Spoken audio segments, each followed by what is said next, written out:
तो welcome back. आपका एक बार स्वागत है हमारी इस नई वीडियो में, जहाँ पर आज हम देखने वाले हैं इंडियन ज्योग्राफी, जो कि काफ़ी ज़्यादा इंपॉर्टेंट सेगमेंट हो जाते हैं आपके किसी भी कॉम्पिटिटिव एग्ज़ाम के लिए। तो चलिए वीडियो को शुरू करते हैं बिना किसी देरी के। तो इंडियन ज्योग्राफी देखिए, इंडिया की जो भारत के भौगोलिक क्षेत्र की आप बात करें तो उनको कई भागों में विभाजित किया गया है। भारत के भौगोलिक क्षेत्रों को देखिए मुख्य रूप से 6 भागों में विभाजित किया गया है। पहला आता है हिमालय पर्वत। यहाँ पे हिमालय, उसके दक्षिण में आएंगे तो भारत का विशाल मैदान, फिर उसके दक्षिण में आएंगे तो प्रायद्वीपीय पठार, और फिर यहाँ पे आपके मरुस्थलीय मिल जाते हैं, जबकि तटवर्ती इलाके भी होते हैं और कुछ द्वीपीय भाग भी हमें देखने को मिलता है। तो आज हम शुरू करने वाले हैं हिमालय का वर्गीकरण। आखिर हिमालय पर्वत का बना कैसे, हिमालय पर्वत की क्या क्या खासियत है, उन सभी को देखने वाले हैं। तो पहले शुरू करते हैं हिमालय का वर्गीकरण। याद रखिएगा, ये वर्गीकरण अनुदैर्ध्य विभाजन किया जा रहा है, यानी कि इस तरह से अनुदैर्ध्य विभाजन किया जा रहा है। अनुदैर्ध्य विभाजन के आधार पर हम हिमालय को देखते हैं। तो चलिए शुरू करते हैं।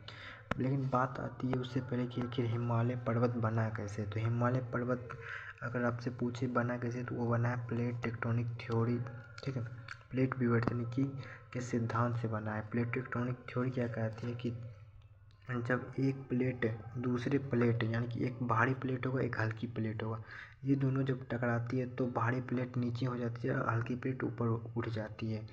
इन्हीं थ्योरी के माध्यम से हिमालय पर्वत का निर्माण हुआ है। आपको पता होगा कि प्राचीन समय में भारत का ये जो प्रायद्वीपीय भाग है, ये गोंडवाना लैंड का हिस्सा हुआ करते थे, अफ्रीका से जुड़ा हुआ था। लेकिन ये धीरे धीरे मूव करते करते यहाँ यूरोप की प्लेट से जाकर टकराई और इनके बीच में जो अवसाद था उन पे बलन की क्रिया हुई, जिससे हिमालय का निर्माण हुआ। आपको यह पता होगा। तो चलिए देखते हैं हिमालय को। हिमालय के देखिए वर्गीकरण 4 प्रकार से किया गया है, 4 भागों में इसे डिवाइड किया है। पहला है ट्रांस हिमालय, दूसरा है ग्रेटर हिमालय, तीसरा है मिडिल और चौथा है शिवालिक। बात आती है ट्रांस हिमालय, यानी कि इसे पहाड़ हिमालय भी कहते हैं। ट्रांस हिमालय देखिए, ये जो हमारा हिमालय है, इस तरह से ग्रेटर हिमालय, ये ट्रांस हिमालय हो गया, ठीक है। ट्रांस हिमालय, उसके बाद फिर मिडिल लीक आता है, फिर उसके बाद शिवालिक आता है। ये आपको ध्यान रखना है। और हिमालय में कई रेंजेस होते हैं, हिमालय में इस तरह से कई रेंजेस होते हैं। आपसे ये क्वेश्चन पूछा जा सकता है कि आखिर रेंज का निर्माण कैसे हुआ है, रेंज बना कैसे है। तो आपको ध्यान रखें, निर्माण एक ही समय में नहीं हुआ है। जैसे मान लीजिए यहाँ पे इस तरह से कोई बल लग रहा है, इस तरह से कोई बल लग रहा है, तो ये इस तरह से उठेगा। लेकिन ध्यान रखना है कि हिमालय पर्वत के जो अवसादों पर बलन की क्रिया हुई एक समय में नहीं हुआ है। कभी यहाँ पे ज़्यादा प्रेशर लगा है तो कभी कम लगा है, कभी ज़्यादा लगा है इधर से तो कभी इधर से कम लगा है। तो इसी कारण से हिमालय में इस तरह से रेंज का निर्माण हुआ है, ये आपको ध्यान रखना है, ठीक है। तो चलिए शुरू करते हैं। पहला आता है हमारा ट्रांस हिमालय। अगर क्या है, ट्रांस हिमालय को पहाड़ हिमालय भी कहते हैं। यह हिमालय के उत्तर में, आपको पता है किस तरह से होता है, यहाँ उत्तर होता है, यह दक्षिण होता है, यह पूर्व होता है, यह पश्चिम होता है। तो अगर हिमालय ये है तो इनके उत्तर में ये क्या है, ट्रांस हिमालय है। इसे पहाड़ हिमालय भी कहते हैं। इसका निर्माण क्या हुआ, ये हिमालय से पहले हुआ और इसका कारण, निर्माण होने का कारण क्या है, प्लेट टेक्टोनिक थ्योरी। चट्टानें हिमालय से अधिक कठोर एवं प्राचीन है। अब मान लीजिए किसी चीज़ का अगर निर्माण 2 दिन पहले हुआ है और उसी चीज़ का निर्माण 10 दिन पहले हुआ है, तो 10 दिन पहले हुए वाले चीज़ का ज़्यादा कठोर और ज़्यादा पुराना है। ठीक उसी तरह से ट्रांस हिमालय का निर्माण पहले हुआ है, क्योंकि बलन की क्रिया वहाँ पर सबसे पहले हुई है और यह यूरेशियन प्लेट का भाग होता है, ठीक है। लेकिन आपको बता दें कि ट्रांस हिमालय सतत रूप से नहीं है, अर्थात एक तरह से इस तरह से ट्रांस हिमालय नहीं, ऐसे ऐसे ऐसे इस तरह से है ट्रांस हिमालय, यानी कि बीच बीच में कटा हुआ है। ट्रांस हिमालय में मुख्य रूप से ये 4 बहुत ही ज़्यादा इंपॉर्टेंट हो जाते हैं आपकी एग्ज़ाम को लेकर। पहला है काराकोरम, लद्दाख, जास्कर और कैलाश श्रेणी। इन 4 श्रेणियों को मिलाकर क्या बनता है, ट्रांस हिमालय बनता है हमारा। ये काफ़ी ज़्यादा इंपॉर्टेंट हो जाते हैं आपके एग्ज़ाम के लिए। काराकोरम, लद्दाख और जास्कर, इन सभी को मिलाकर ट्रांस हिमालय कहा जाता है। इन 4 श्रेणियों को आपको जरूर याद रखना। और यहाँ पे कैलाश श्रेणी को भी बहुत ज़्यादा इम्पोर्टेंट है, क्योंकि आपसे क्वेश्चन पूछा जा सकता है कि भारत की सीमा में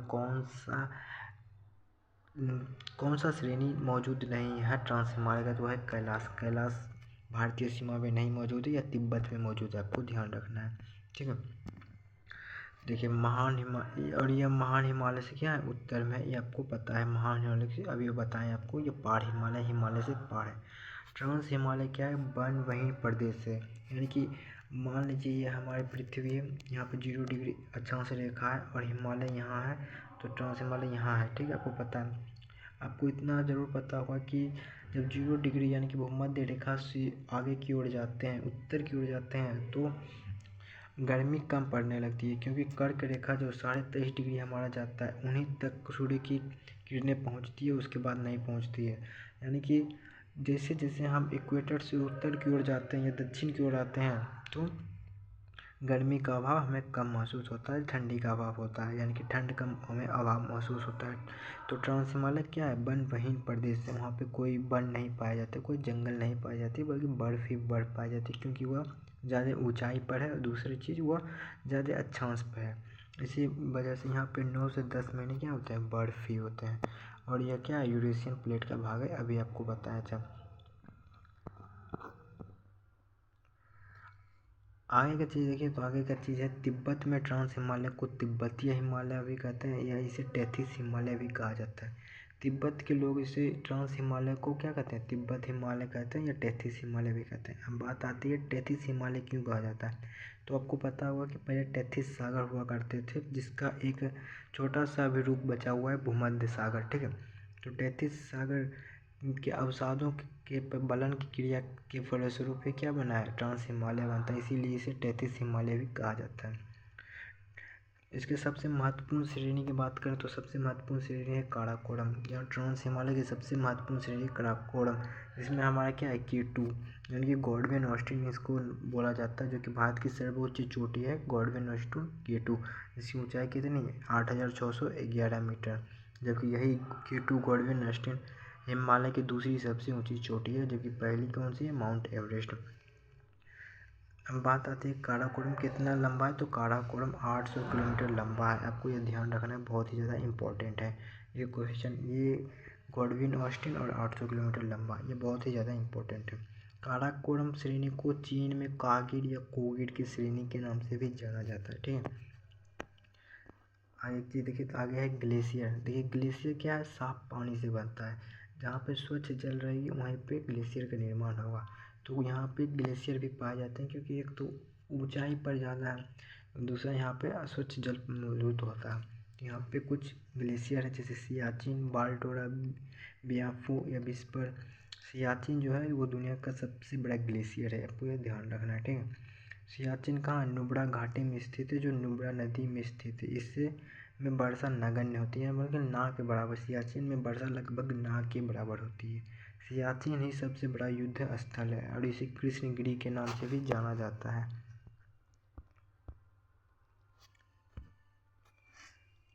काराकोरम पामीर नोड से जुड़ा है, जो पामीर पठार से जोड़ता है। काराकोरम और पामीर पठार एक नोड से जुड़ा रहता है, जिसे हम क्या कहते हैं, पामीर नोड से करते हैं। काराकोरम का पूर्ववर्ती विस्तार देखें तो यह कैलाश श्रेणी जाता है। कैलाश श्रेणी और काराकोरम दोनों किस में आते हैं, ट्रांस हिमालय में आते हैं।